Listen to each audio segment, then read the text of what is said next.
¿La pueden ver? Sí, ahí se ve. Sí, se ve. Perfecto. Ujú. Muy bien. Hoy vamos a comenzar hablando de los modelos de psicoterapia para estas crisis. Pero cuando preparé la clase para ustedes, me puse a pensar qué conceptos me gustaría, si alguien me hablara por primera vez o como de manera introductoria sobre este tema, qué conceptos me gustaría que me recordaran o que me ampliaran antes de explicarme las formas de explicar estas crisis. En realidad, de esa manera fue que planteé la clase. Vamos a recordar algunos aspectos que me parecieron importantes antes de poder llegar a hablar de los modelos. Cuando nos encontramos con estos pacientes, nos encontramos con personas que tienen una percepción a veces de sí mismas y de lo que les pasa muy disruptiva. Me hizo acordar esta frase de Borges, ¿no? Somos nuestra memoria, ese montón de espejos rotos. Nuestros pacientes a veces se presentan de una manera similar, con aspectos de sí mismos que conocen, otros que ignoran, tanto sobre sí mismos como sobre lo que les está ocurriendo. Han tenido recorridos confusos, les han dicho que han tenido epilepsia, y tal vez por muchísimos años han creído que tenían epilepsia. Y de pronto, bueno, su diagnóstico cambia. Entonces, bueno, este montón de espejos rotos, que me pareció una metáfora muy apropiada para definir a veces los primeros encuentros con nuestros pacientes, es aquello que vamos a tener que armar en conjunto. Lentamente, cuidadosamente, porque son personas que suelen ser muy sensibles. ¿Cuál es el recorrido que vamos a hacer ahora? Vamos a hacer un recorrido. Me pareció conveniente comenzar con la historia de cómo vamos desde el concepto de histeria al de crisis disociativas. Es decir, es muy importante poder tomar en cuenta el recorrido que se hizo en la investigación para llegar ahora al concepto de crisis disociativas. Me pareció muy importante también pensar el concepto de conciencia. ¿De qué hablamos cuando hablamos de conciencia? Fue una de las preguntas que me hizo uno de los pacientes en un taller que hacíamos antes pre-pandemia en el Hospital Ramos Mejía. Dijo un día, Cristina, ¿qué es la conciencia? Yo estaba hablando de que eran síntomas que se desarrollaban por fuera de nuestra conciencia. Y bueno, tuvimos que definirla. Y es muy importante definir conciencia para poder definir después disociación, que es el mecanismo que subyace a la formación de estas crisis. Vamos a repasar también el concepto de qué son las crisis. Guido ya lo comentó al comienzo, en el primer teórico, y seguramente sus profesoras de práctico también lo han hecho. Pero cada uno de nosotros, cuando definamos estas crisis, les vamos a hablar de algo que en particular queremos resaltar. Y van a ver que hoy va a ser así. Es decir, la misma definición, pero con aspectos a tener en cuenta en particular. También me pareció importante que habláramos un poquito de cómo se las clasifica hoy en día. Por supuesto, de los factores que están presentes en su semiología, es decir, qué factores predisponen a que se tengan estas crisis, cuáles los precipitan, cuáles los mantienen. Y ahí sí vamos a llegar a los modelos explicativos y van a ver que va a ser como un pequeño resumen de lo que vimos antes. Y vamos a mencionar algunos de los tratamientos que son los que hoy vamos a tener presentes. Yo creo que no hay un tratamiento en particular para estos pacientes, cada paciente es único, es algo que vamos a tener que tener en cuenta cuando los tratemos, y tal vez lo que vamos a tener que hacer inicialmente va a ser una combinación de tratamientos. Este es el recorrido que vamos a tener en la clase de hoy. Es el recorrido que me pareció apropiado porque de alguna manera resume lo que fuimos averiguando, aprendiendo en nuestra experiencia en el Hospital Ramos Mejía y en el cruce con estos pacientes. Entonces vamos a comenzar un poco con la historia. Conocerán seguramente que el nombre de histeria viene desde la antigüedad, esta idea de que era una enfermedad femenina, una enfermedad del útero, un útero que se movía por nuestro cuerpo, iba produciendo los distintos síntomas. Hipócrates hablaba ya de histeria. Pero realmente el estudio científico de la histeria recibe un gran impulso en la segunda mitad del siglo XIX, en Francia. Briquet, que va a comenzar a estudiar la sintomatología histérica, hace unos años escribió un pequeño artículo sobre este recorrido histórico, y realmente me sirvió mucho para entender las dicotomías, las diferentes opiniones que hay hoy en día sobre las crisis y cómo se las conceptualiza. Bueno, acá tenemos el recorrido. Briquet comienza entonces, como digo, estudiando los síntomas. Charcot le da un gran impulso porque no solo describe los síntomas, sino que va describiendo las áreas del cerebro involucradas en los distintos síntomas. Incorpora la idea de que no es una enfermedad solo de mujeres, que es una enfermedad de hombres también, que es más, que en muchos hombres pasa desapercibida por este concepto de que es una enfermedad de mujeres. Distingue precisamente la enfermedad de la simulación. Creo que el gran concepto, aún cuando vemos a nuestros pacientes hoy, tenemos que insistir en que creemos en sus síntomas, que es algo que les está ocurriendo, que padecen, que afecta su vida, porque seguramente han recibido en el transcurso de su enfermedad ideas de que están simulando. Una pequeña gran revolución se produce con Janet. Janet, les recomiendo si alguna vez hacen un recorrido histórico, que lean su tesis doctoral. Es maravillosa, parece que se hubiera adelantado tantos años a lo que hoy se está discutiendo. Esta idea, él acuña la idea del concepto de subconsciente. Esta idea de que la disociación, palabra que también él comienza a usar, se produce cuando parte de nuestra conciencia se nos vuelve inalcanzable. Él habla de una conciencia achicada, abreviada, y habla de algo que también es muy importante, que es la regulación emocional. Janet va a hablar de la bella indiferencia de las histéricas. Y de los histéricos, porque ya acá estábamos hablando de hombres que también padecían este trastorno. Es decir, esas fallas en la regulación emocional que tienen tanta importancia hoy en la discusión de estas crisis. Tanto Freud como Janet habían sido alumnos de Charcot. Freud va a tomar muchos de los conceptos, y Breuer también, muchos de los conceptos de Janet. Y va a tomar esa parte del subconsciente como el proceso de conversión, es decir, aquel malestar que se nos hace insoportable y que se va a transformar en síntomas somáticos. Lake y Foster van a hablar de pseudocrisis, un concepto que, una nomenclatura, una denominación que hoy aconsejamos evitar, porque en realidad son reales, no tienen nada de pseudo. Como les dije anteriormente, el paciente las siente, las padece.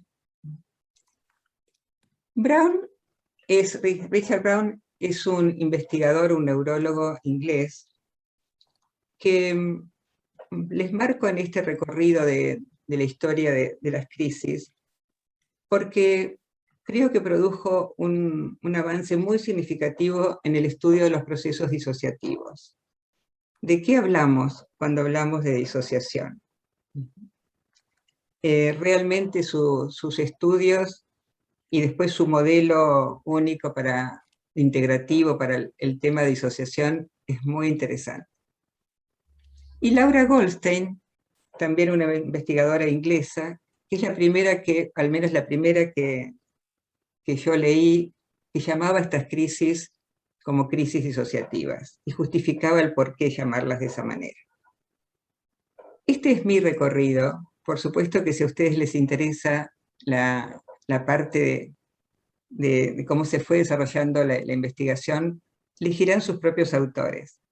Pero este es el recorrido que a mí particularmente me marcó en el conocimiento de la investigación de estas crisis.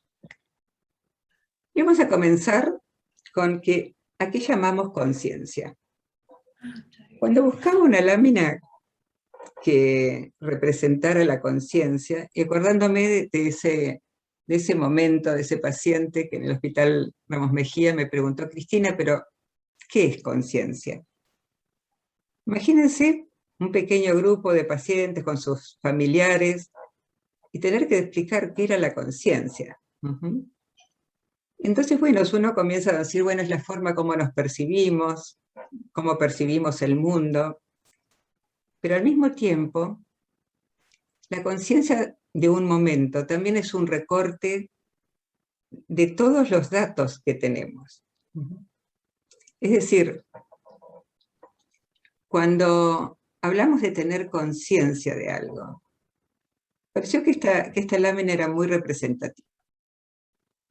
En nuestra mente, en nuestro cerebro, tenemos muchísimos datos. Cuando hablamos de conciencia, hablamos de datos integrados. Es decir, esta idea de aquellos datos que con nuestra atención iluminamos, como esta bombilla eléctrica acá, y a los que les vamos a prestar no solo atención, sino que vamos a integrar con aquello que percibimos, insisto, de nosotros mismos y del mundo. ¿Qué es necesario? ¿Cuáles son los requisitos indispensables para hablar de conciencia? Primero vamos a tener que estar en un estado de vigilia, es decir, va a haber sistemas biológicos que van a estar funcionando. Por supuesto va a estar toda nuestra percepción, todos nuestros sistemas perceptivos, lo que vemos, lo que olemos, las sensaciones de nuestro cuerpo. Todos los procesos cognitivos, la atención, la memoria, nuestras representaciones mentales. Y todo eso, todos esos procesos integrados, unidos, bajo el comando de nuestra memoria de trabajo. Es decir, ¿cuáles van a ser los datos sobre nosotros mismos y sobre el mundo que vamos a seleccionar en ese momento? Todo esto es conciencia. Un sistema armónico, unido, integrado de datos. Y este estado de conciencia es lo que de alguna manera se va a alterar.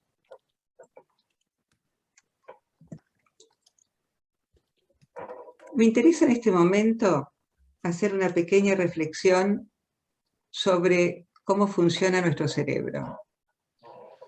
Porque conciencia también se define, como hemos visto, en términos biológicos. Quisiera que recordaran ese pequeño órgano que es el cerebro, ¿no? No pesa más de 1,3 kg, 1,400 kg. Sin embargo, tiene miles de millones de neuronas. Miles de millones de neuronas. Hoy cuando me repetía este número, es decir, también los días pasados cuando estuve como corroborando los datos para ustedes, dije, wow. Y estos miles de millones de neuronas producen billones de conexiones. Es muy importante en este momento pensar que esas conexiones requieren esto que hablábamos para formar conciencia, ¿no? Un proceso de integración global que se da por sincronización transitoria, precisa, de descargas nerviosas, en redes neurales que son difusas, se van formando de a poco. Si les gustan las charlas TED, a mí me encantan, me parecen algunas muy, muy interesantes, muy atractivas, muy imaginativas. Les recomiendo esta charla que se llama I Am My Connectome, de Sebastián Seum. En 15, 20 minutos, como son estas charlas, bueno, les va a explicar un poco no, mucho más claramente que yo, la forma como se conectan las neuronas. Interesantísimo. Ahí tomamos conciencia de lo que es conciencia y de lo que puede afectar a ese proceso de integración de la información. Vamos a hablar ahora de lo que es los síntomas disociativos, es decir, cómo se produce la disociación. Dijimos que la conciencia era este proceso integrado. Cuando hablamos de este proceso integrado, vamos a estar hablando de un sistema que puede alterarse. Y ahí aparece lo que vamos a llamar disociación. ¿Qué sería exactamente la disociación? Se puede producir de distintas maneras.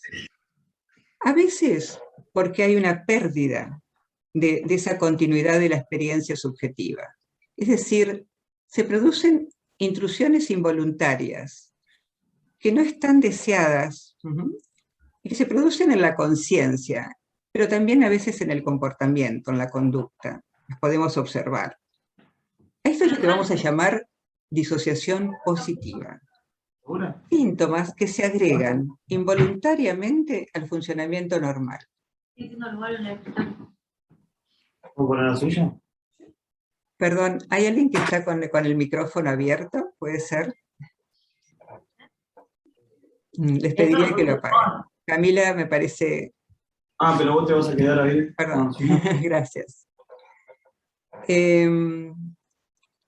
Fíjense, esta disociación positiva, estos síntomas que se agregan, puede ser a veces una perturbación en la marcha, pueden ser temblores, convulsiones, como en nuestro caso, flashbacks, síntomas que irrumpen en nuestra conciencia, se agregan a este sistema, insisto, integrado de datos. Puede pasar al revés, que la disociación aparezca como una pérdida, como una imposibilidad, una inhabilidad de acceder a la información o al control de nuestras funciones mentales. Como nos pasa, por ejemplo, cuando tenemos olvidos, cuando está afectada la memoria, cuando a veces está afectada el contacto con nosotros mismos y la autoidentificación, cuando tenemos alguna forma de insensibilidad, parestesias, no reconocemos partes de nuestro cuerpo, cuando nuestras sensaciones se confunden, tenemos lo que llamamos sinestesia. Es decir, acá entramos en una pérdida, en una falta de acceso a esos procesos cognitivos, emocionales, a los que habitualmente tenemos acceso en lo que llamamos conciencia. Y hay otra forma también de disociación, que tiene que ver con una desconexión experiencial, mucho más, es decir, con nuestro sistema perceptivo. Estas distorsiones perceptivas, si alguna vez han tenido un estado de ansiedad muy grande, esto se da a veces incluso en un ataque de pánico, por ejemplo, lo que vamos a ver es que hay una alteración sobre cómo nos percibimos. A veces no nos reconocemos, no reconocemos nuestro propio cuerpo. A eso le vamos a llamar despersonalización. O a veces no reconocemos nuestro entorno, aunque sea un entorno conocido. Es muy importante, cuando hablamos de cualquiera de estas formas de disociación, síntomas que se agregan, que nos perturban, un flashback que aparece, un recuerdo que no podemos alcanzar, o esta percepción distorsionada, que todos estos síntomas se dan, son experiencias que están acompañadas de un juicio de realidad intacto. Tenemos conciencia de que tenemos estos síntomas. Tenemos conciencia que nuestra conciencia ha sufrido una alteración. Hay dos formas de categorizar o de interpretar el proceso de la conciencia. Perdón, de la disociación. La disociación la podemos interpretar como un continuo hipotético que se va dando desde grados menores, yo diría hasta casi normales a nuestra experiencia cotidiana, a una disociación que va en aumento. ¿Quién no ha experimentado a veces un estado absorto, ¿no? Quedarnos pensando en algo o en alguien, o contemplando o leyendo, y perdemos contacto con aquello que nos rodea. Momentos de, como les decía, tal vez en estados de ansiedad muy fuertes, de despersonalización transitoria.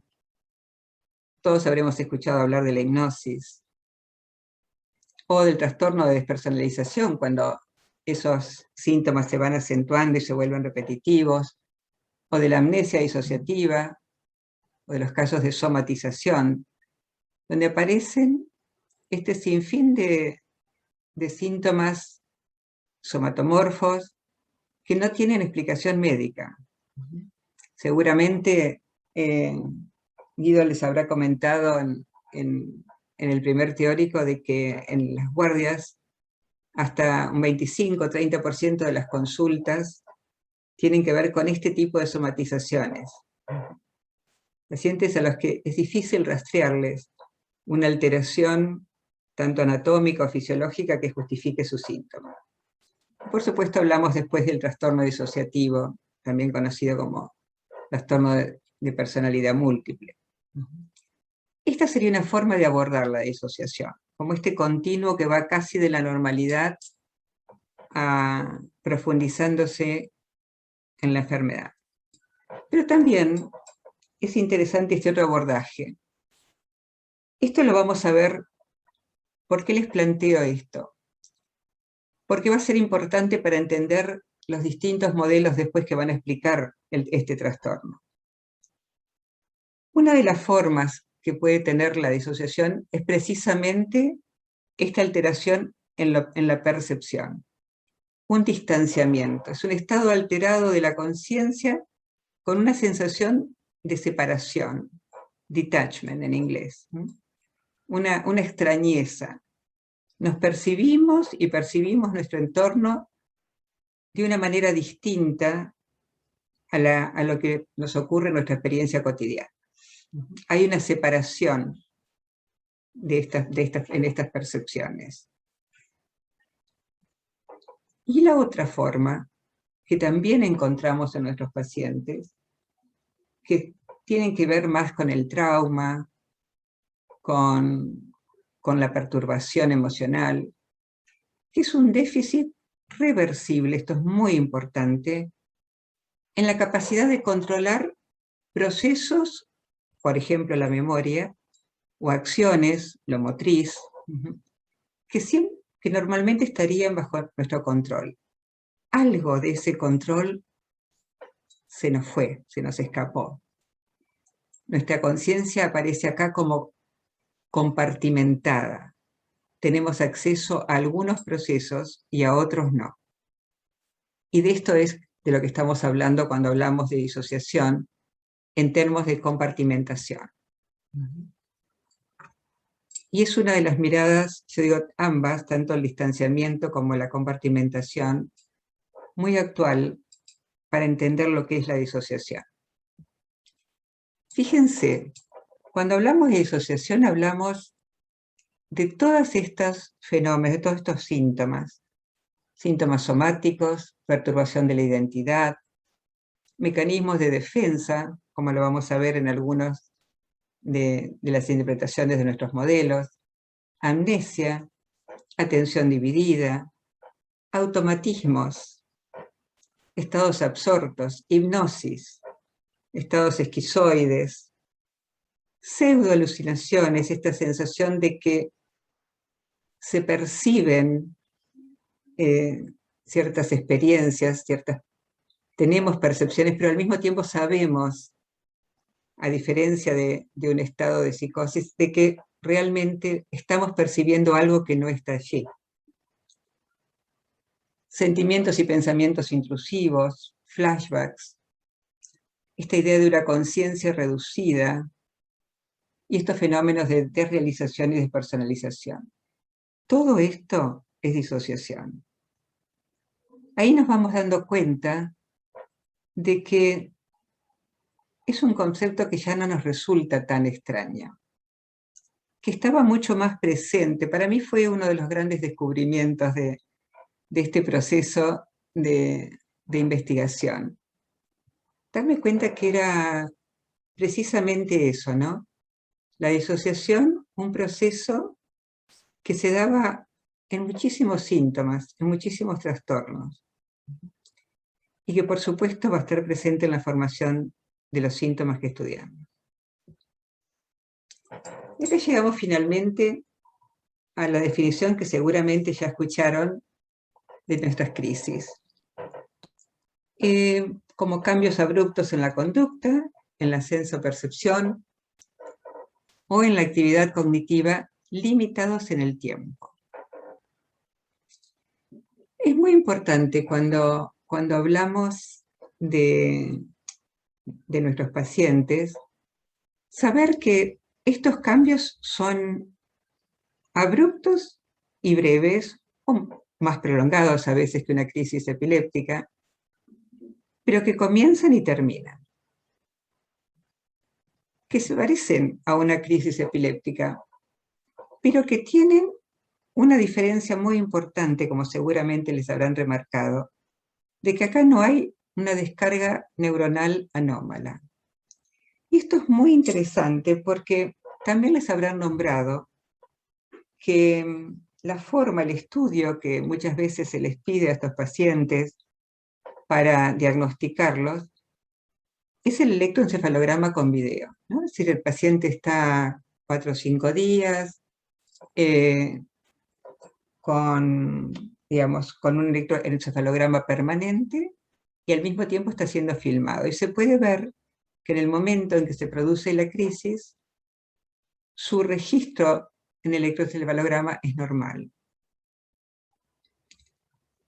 Hoy en día se está haciendo también un estudio muy interesante de resonancia funcional, que yo creo, me arriesgo, no soy neuróloga, va a ser para este tipo de crisis lo que el electroencefalograma con video es para las crisis epilépticas. El electro con video es como el método de oro, ¿no? El gold standard, como se dice en inglés, para diagnosticar las crisis epilépticas. Yo creo que en el caso de nuestras crisis va a ser probablemente la resonancia funcional, porque vamos a ver, y ya se está demostrando, que en realidad estas crisis obviamente no se deben a descargas eléctricas, sino que se forman redes neuronales que son aleatorias, muy transitorias, extrañas porque no son las que se forman habitualmente en nuestra vida cotidiana. Y hoy he podido ver en algunas conferencias que con videos con pacientes en otros países, donde les muestran estas resonancias, y donde se puede ver, por ejemplo, la formación de una red neuronal entre el área límbica, el área de nuestras emociones en el cerebro, y los centros motores, y de esa forma producir la convulsión. Muy interesante. Este registro biológico de lo que va pasando en estas crisis. Es algo que vamos a tener que tener muy en cuenta en estos pacientes. Y acá está la parte de la riqueza del tratamiento psicológico de estos pacientes. Pacientes que van a variar en sus perfiles de personalidad, que va a ser importantísimo que podamos distinguir qué rasgos son los que prevalecen, cuáles son sus comorbilidades psiquiátricas, cuáles son sus dificultades, y sobre todo, ver cuáles son sus respuestas al tratamiento. Son pacientes con los que, les decía al comienzo, tomando en cuenta todo esto que venimos hablando, van a requerir, y yo creo que un traje a medida en la forma de tratarlos. Porque va a ser muy importante tener en cuenta esto último de la definición. ¿Qué rasgos de personalidad prevalecen? ¿Qué comorbilidades psiquiátricas tienen? ¿Cómo es su vida en general?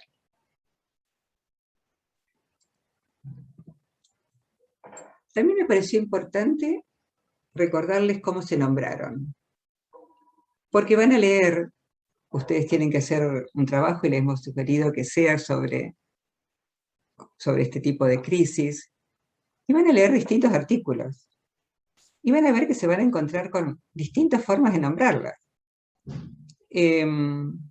Histeroepilepsia, esta idea de que enfermedad de las mujeres, o pseudocrisis, esto de no es una enfermedad neurológica, hoy parece que no es tan así, de acuerdo a los resultados de las resonancias.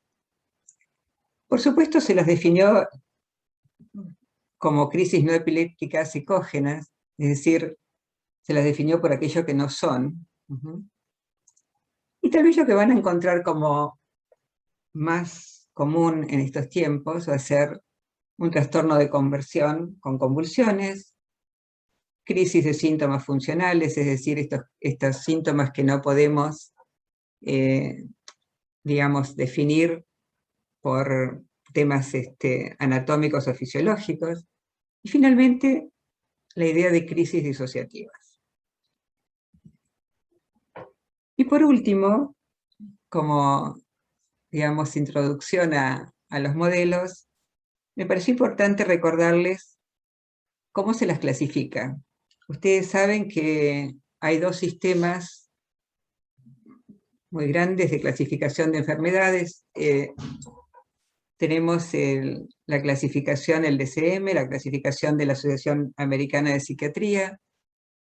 Los va a ubicar en el capítulo de trastornos de síntomas somáticos y trastornos relacionados.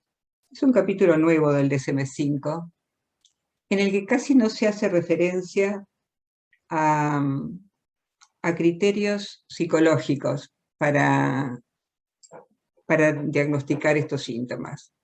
Fundamentalmente como síntomas netamente somáticos, un trastorno de conversión, síntomas dentro de los trastornos de conversión de síntomas neurológicos, es decir, hay muchos síntomas neurológicos funcionales, puede ser alteraciones en la marcha, parestesias, cegueras transitorias. Bueno, acá es dentro de los síntomas neurológicos aquellos que presentan ataques o convulsiones.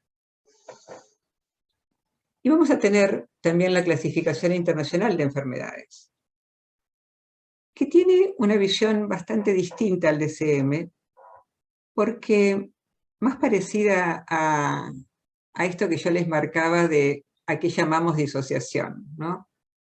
Y vieron que había tantos síntomas, tantos trastornos que podían ser atravesados por el proceso de disociación. Esa es la visión de la Clasificación Internacional de Enfermedades. Va a hablar de trastornos disociativos en general y va a incluir todo tipo de trastornos funcionales, psicológicos, somáticos. Por supuesto, va a incluir a las crisis dentro de los trastornos de síntomas neurológicos disociativos con convulsiones no epilépticas. Pero me parece importante recordarles esta clasificación. Y vamos a hablar ahora de los modelos explicativos.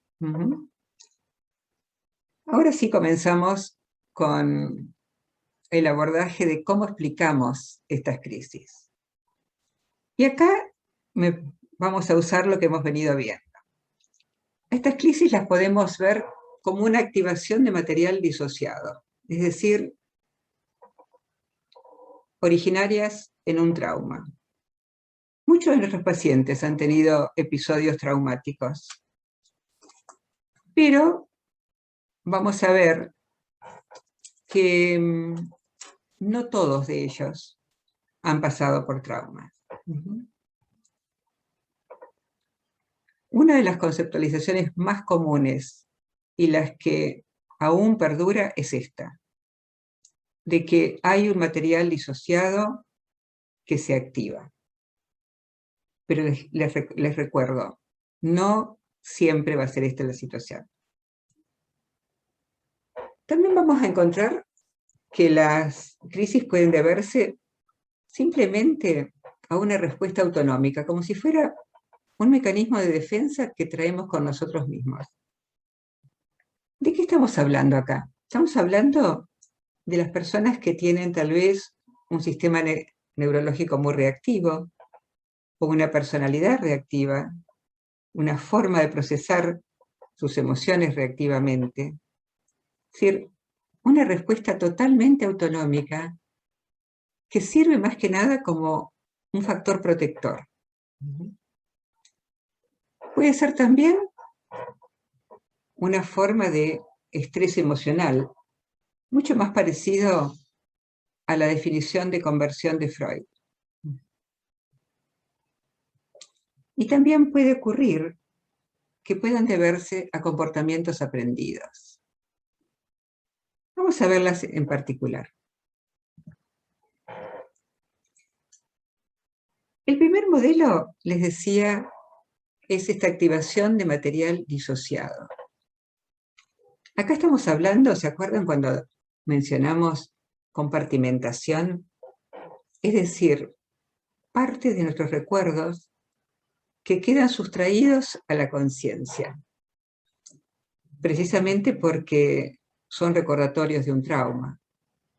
Es decir, desde este punto de vista, las crisis se parecerían muchísimo a una forma de estrés postraumático, como si fueran un flashback sensorio-motriz del trauma. Es decir, actualizamos parte de lo que ocurrió. Fíjense, a tal punto esto puede ocurrir que una de las principales recomendaciones, si tenemos, por ejemplo, un paciente que tiene una crisis en presencia nuestra, es hablarle, pero en lo posible no tocarlo, si esto no ha sido acordado con él previamente. Después lo vamos a ver, porque en algunos de los tratamientos, precisamente los que están centrados en trauma, va a ser una de las formas de abordaje con el paciente. Pero la idea es no acercarse porque ese paciente, si está de alguna manera reviviendo su episodio traumático, puede sentir, aun cuando nosotros nos acerquemos y pongamos una mano en su hombro, puede sentir que estamos tal vez golpeándolo o maltratándolo como en el episodio traumático. Esta es una de las explicaciones que fue en realidad una de las predominantes por mucho tiempo. Pero también vimos que muchos de nuestros pacientes podría ser que no tuvieran episodios traumáticos. Sí, tal vez pacientes que son muy reactivos, tal vez pacientes con personalidades parecidas al trastorno límite, con estados de conciencia que se les producen de manera muy similar a los ataques de pánico, pero sin la conciencia de miedo. Es un pánico sin pánico, es un estado reactivo. La idea es que, ¿qué pasa cuando hay una excitación aguda de nuestro sistema nervioso? El organismo tiende a protegerse, y la forma de protegerse es producir un estado disociativo que, bueno, podría ser, por ejemplo, una convulsión. Es decir, se pasa a un estado de insensibilidad emocional, de despersonalización, de desrealización, y esto actúa de manera de mecanismo de defensa porque calma ese estado de excitación aguda. Esa es la función que tendría la crisis, calmar. Es decir, de alguna manera, también es como un estado compartimentado, es decir, una reacción autonómica, pero lo interesante acá es que es un estado agudo de distanciamiento emocional. Es decir, la diferencia con lo anterior, con el trauma, es que en vez de un flashback, un recuerdo de un material que está, digamos, olvidado, entre comillas, acá tenemos activación autonómica. Insisto, parecido a un ataque de pánico sin pánico. Es interesante, en algunos de nuestros pacientes se da una enorme dificultad para reconocer sus estados emocionales. Cuando comenzamos a hablar de sus vidas, de qué les ha pasado, dicen, no, nada. Y cuando comenzamos a preguntar en particular, nos encontramos con pacientes que han vivido tensiones muy grandes o periodos sin llegar al trauma, pero de maltrato, de tensiones familiares, de disrupción en los lazos interpersonales. Y de alguna manera las crisis aparecen como mecanismos de defensa frente a esta activación neurológica, esta excitación, a este estado de excitación aguda.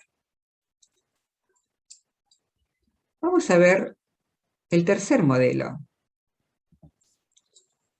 como una manifestación física del estrés emocional. Muy parecido, les había dicho, a lo que Freud llama un fenómeno conversivo.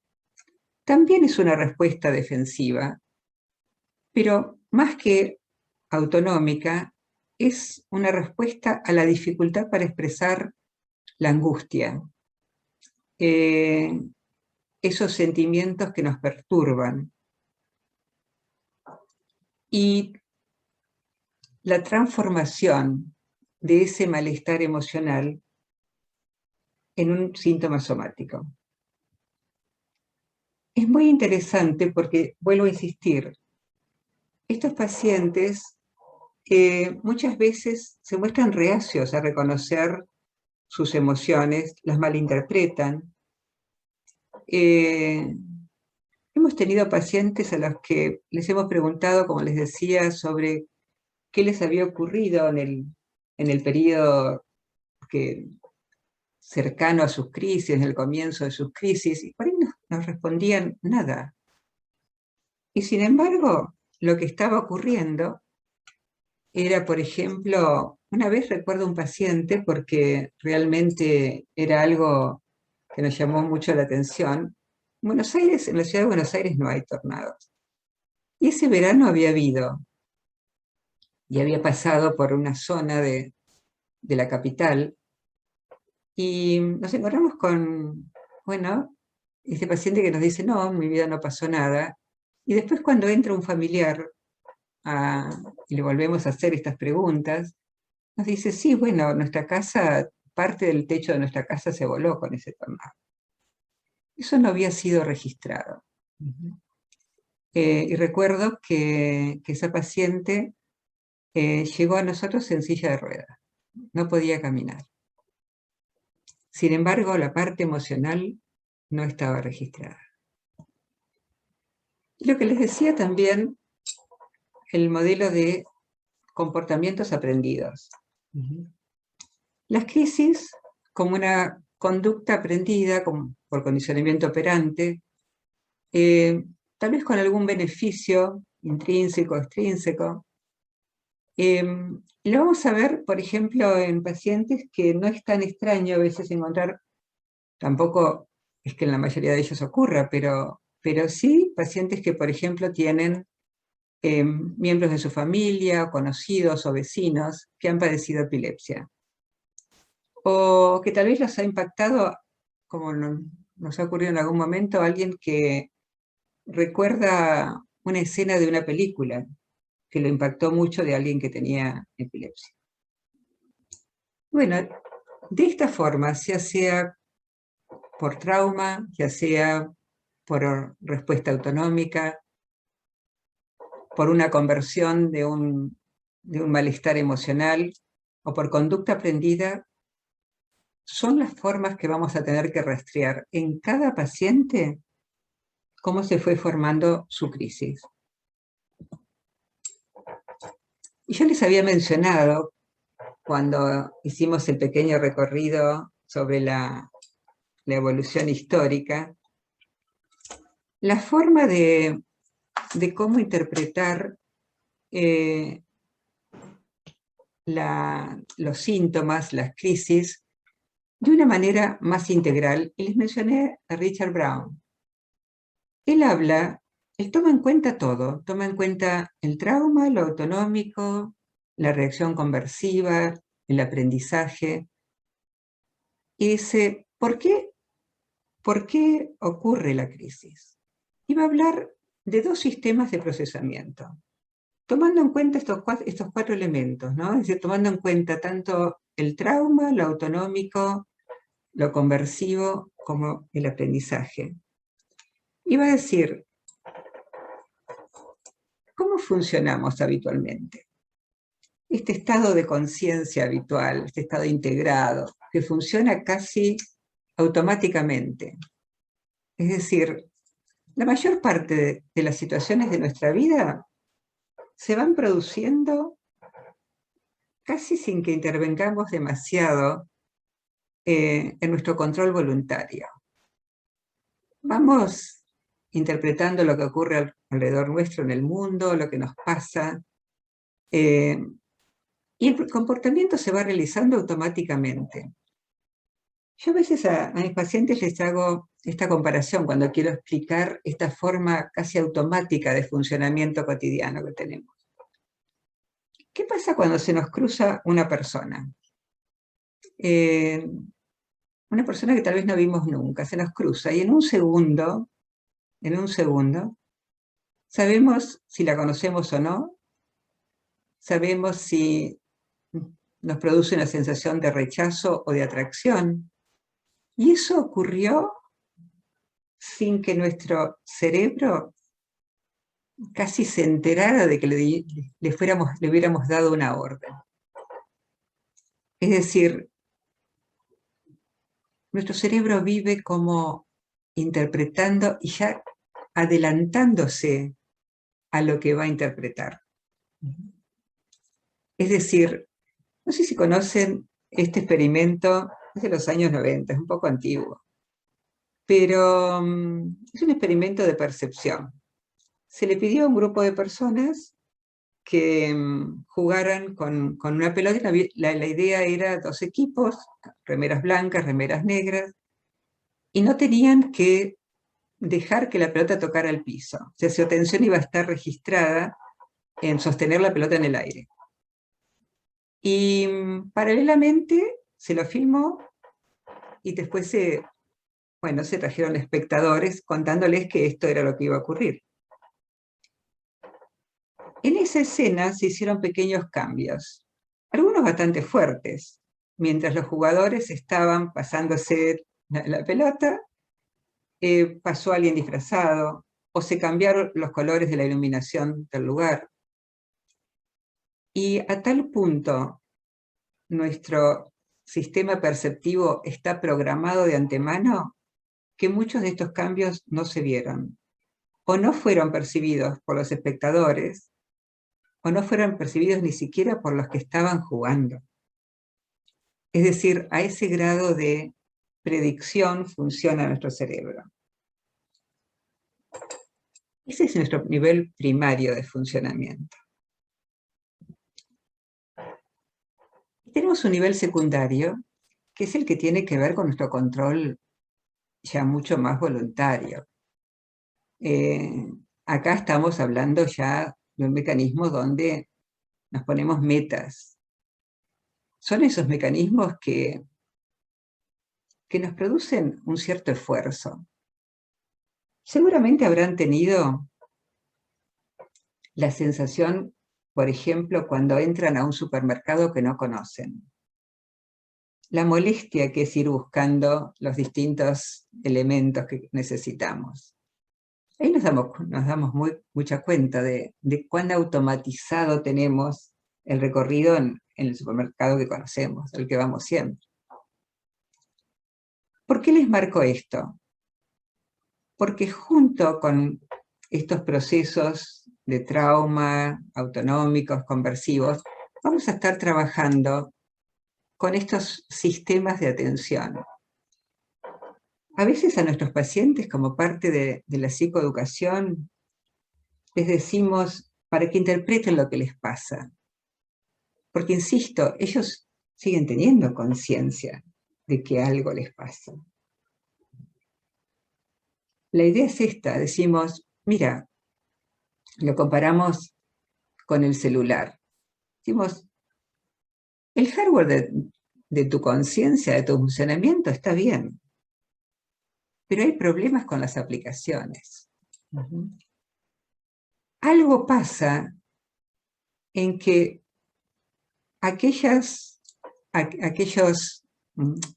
síntomas que se producen escapan a nuestro control voluntario. Es decir, este sistema secundario falla. Y así se forma el síntoma. Vamos a ver que aparecen señales, pueden ser internas o externas, vimos recién, pueden ser recuerdos, puede ser algo que nos impacta y produce la activación autonómica. Y acá se producen la fragmentación, estos fragmentos mentales, estas hipótesis perceptivas, que se producen autonómicamente,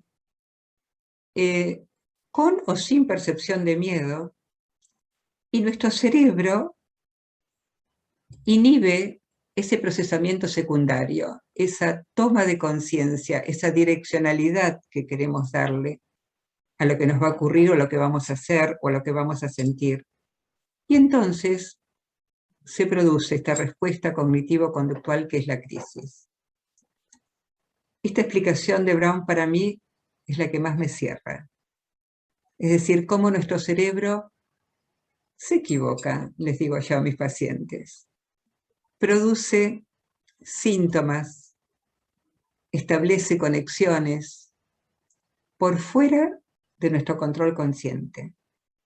De manera aleatoria, como veíamos, como decíamos que está empezando a aparecer en las resonancias, transitoria, y así aparece la crisis. ¿Por qué no a todos? A todas las personas que tienen situaciones traumáticas se le produce este tipo de síntoma. ¿Por qué no a todas las personas que son muy reactivas emocionalmente? Vamos a hablar de dos tipos de factores muy importantes. que vamos a tener que tener en cuenta también cuando elijamos tratamiento para estos pacientes. ¿Cuáles son sus características personales? Sus genes, sus historias familiares, en qué etapa del desarrollo se encuentran, qué experiencias personales han tenido, cómo interpretan lo que les pasa, como desafío, como desamparo y desesperanza, cuáles son sus conductas personales.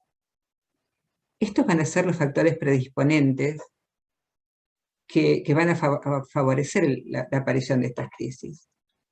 Y también vamos a hablar de factores precipitantes, esos estresores ambientales, los problemas en el trabajo, en el hogar, en el vecindario donde desarrollan la mayor parte de su vida.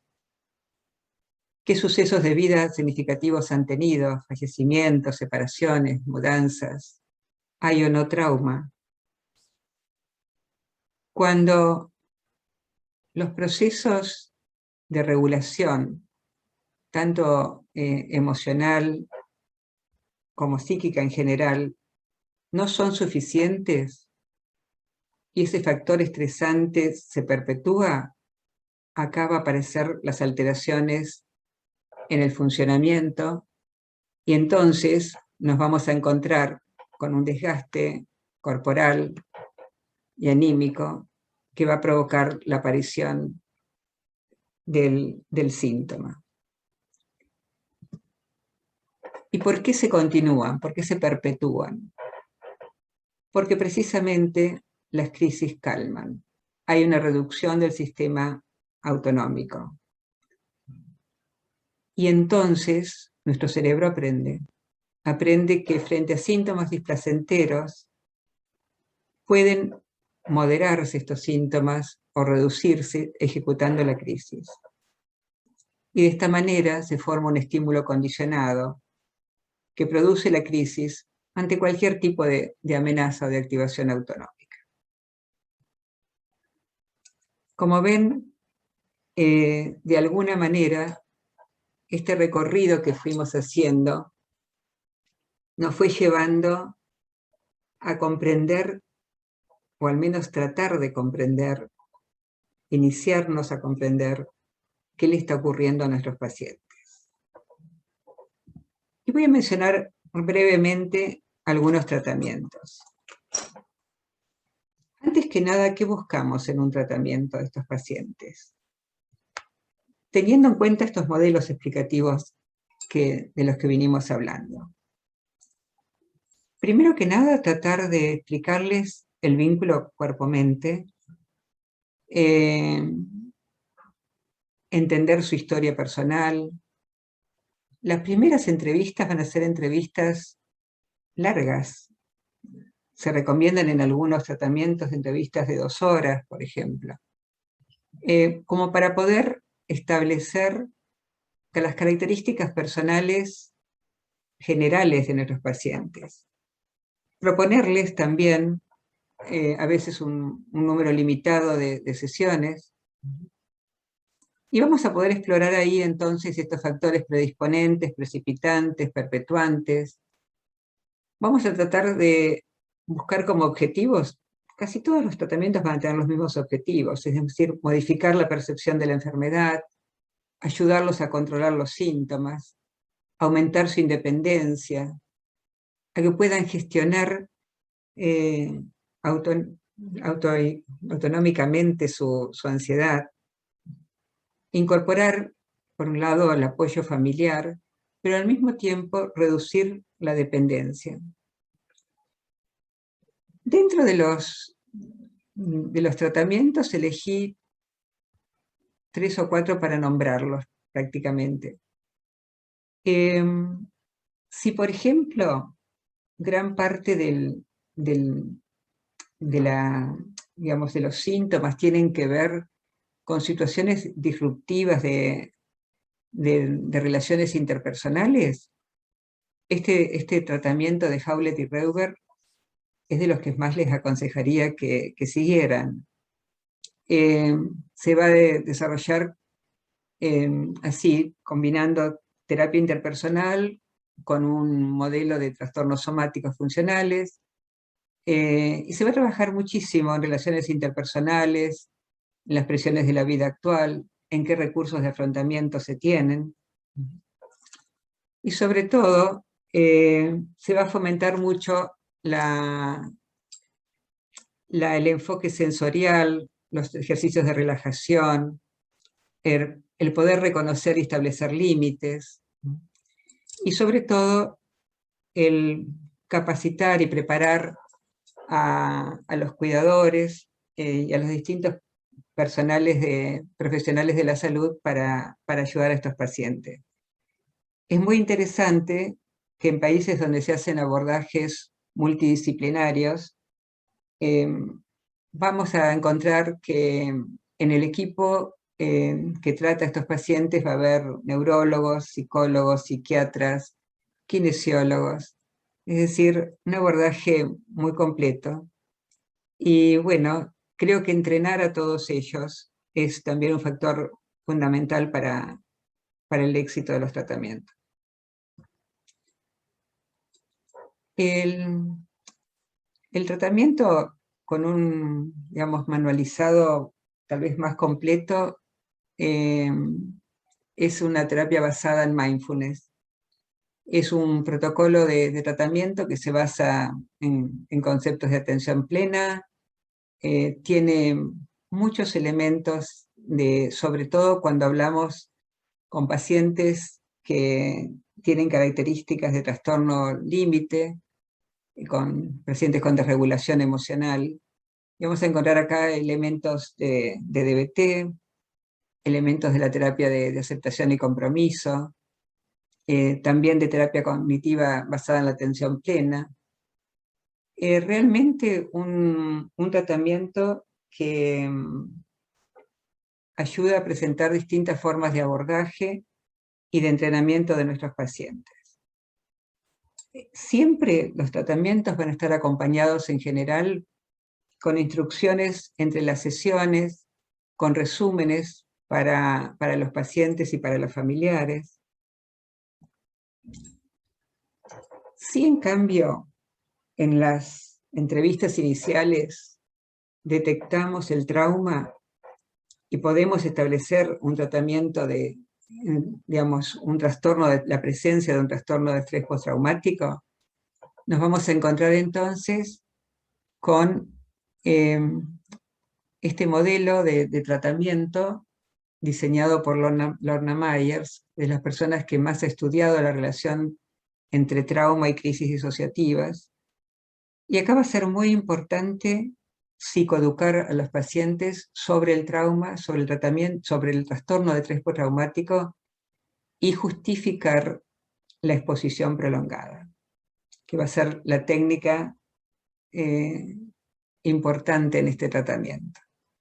También va a haber entrenamiento respiratorio, también va a haber registro de las crisis, cosa que habitualmente hay en todos los tratamientos, ejercicios de grounding, es decir, ejercicios de percepción que cambian la atención y pasar de la atención en el cuerpo que está, por ejemplo, con convulsiones, y poder tocar algo rugoso o fijarse qué es lo que está ocurriendo a su alrededor.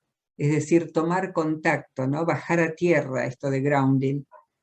Y es increíble cómo en casos de convulsiones, las convulsiones pueden bajar en intensidad y hasta detenerse.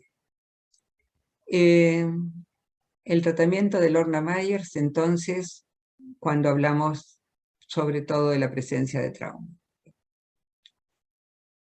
Hace unos años, prepandemia, habíamos formado en el hospital un taller que dábamos 2 veces al año y tenía, por supuesto, formato grupal. Citábamos a nuestros pacientes, les pedíamos que vinieran acompañados de familiares. Y en ese momento tomamos como ejemplo para seguir, digamos, los lineamientos de esta intervención grupal de Sarah Coe. 3 sesiones, nosotros en vez de hacerlas semanales, las hacíamos cada 15 días, con 90 minutos de duración. Era muy interesante ver el efecto que tenía en los pacientes el encontrarse con personas a las que les pasaba lo mismo. Poder compartir experiencias. Entre las sesiones les dábamos material para que leyeran y también algunas actividades para que fueran haciendo, como que fueran registrando qué les ocurría antes de sus crisis, qué les parecía a ellos que las provocaban. Y esto era compartido tanto por los pacientes como por los familiares, y realmente era a veces conmovedor ver cómo se apoyaban mutuamente y qué sensación de alivio que había en poder comprender o comenzar a comprender lo que les pasaba. Algunas de las técnicas que incluyen a todos los tratamientos, por supuesto va a estar la identificación, el registro de pensamientos negativos, las técnicas de resolución de problemas, técnicas de distracción o de cambio de foco, como estas técnicas de grounding que les comentaba, también técnicas de relajación muscular progresiva, de respiración. Algunas de estas técnicas son las que con las que van a trabajar en los prácticos. Y van a poder comprobarlas. Y realmente son técnicas que ayudan muchísimo a nuestros pacientes cuando pueden adueñarse de ellas. Y así fue el recorrido de nuestra clase. Les dije que había seleccionado estos distintos temas porque me parecía importante hacer este recorrido, saber cómo habían comenzado, cómo se habían conceptualizado a través de la historia esta controversia que todavía sigue entre si predomina lo psicológico o lo neurológico. Yo creo que es una enorme combinación de ambas cosas. Poder entender a qué llamamos conciencia y sobre todo aproximarnos a este mecanismo de la disociación, que sinceramente cuando comencé a tratar a estos pacientes era algo que me sonaba extraño. Y sin embargo, que se fue naturalizando con el paso del tiempo, y que es tan importante que nuestros pacientes comprendan para poder entender lo que les pasa, para poder entender qué son las crisis, para ver cuáles son los factores que las provocan, que las sostienen en el tiempo. Y poder elegir, en definitiva, si ustedes se interesan por estos pacientes, cuáles serán los modelos explicativos que adoptarán con cada uno de ellos, y que eso los ayude a elegir el mejor tratamiento posible. Bueno, esto ha sido lo que tenía para comentarles hoy. Un recorrido un poco apurado, pero al mismo tiempo incluyendo aquello que me parecía que era importante mencionarles. Así que bueno, muchas gracias, y ahora lo que me gustaría es escucharlos a ustedes. Si tienen algunas preguntas,